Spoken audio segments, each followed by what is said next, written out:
নমস্কার বন্ধুরা, the cooking house চ্যানেলে আপনাদের সকলকে স্বাগত। আশা করি ভালো আছেন।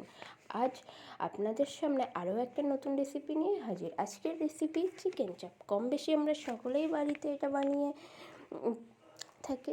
ফার্স্টে আমি এখানে দুটো পেঁয়াজ, আদা, কাঁচা লঙ্কা, রসুন একটা পেস্ট বানিয়ে নিয়েছি। তাতে 100 গ্রামের মতন টক দই নিয়েছি, কাজু 8-10টা, 1 চামচ চারমগজ আর পোস্ত দিয়ে একটা পেস্ট করে নিয়েছি। 1 চামচ লঙ্কা গুঁড়ো, 1 চামচ গরম মশলা, 1 চামচ বিরিয়ানি মশলা, স্বাদ মতো লবণ, 1/2 চামচ হলুদ গুঁড়ো, 2 চামচ ছাতু, আর 2 চামচ গোলাপ জল, 2 চামচ কেওড়া জল, 2-4 ফোঁটা মিঠা আতর।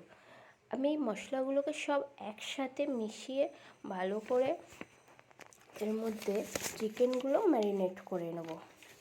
চিকেনটাকে আমি প্রায় 2 থেকে 3 ঘন্টা ম্যারিনেট করে রেখেছি। যত বেশি ম্যারিনেট করে রাখতে পারবেন তত কিন্তু টেস্টটা আসবে। যদি আপনাদের হাতে সময় না থাকে, আধা ঘন্টা থেকে 1 ঘন্টাও ম্যারিনেট করে রাখতে পারেন। এরপর কড়াইতে সাদা তেল আর ঘি দিয়ে গোটা গরম মশলা দিয়ে আমি চিকেনগুলোকে মশলা থেকে আলাদা করে ফ্রাই করে নেব। এতে চিকেনটাও ভালোভাবে সিদ্ধ হবে আর খেতেও টেস্টি লাগবে।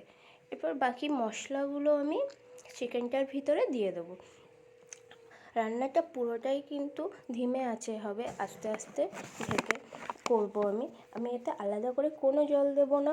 চিকেনটা থেকে যে জলটা বেরোবে সেই জলটাতেই কিন্তু রান্নাটা হবে।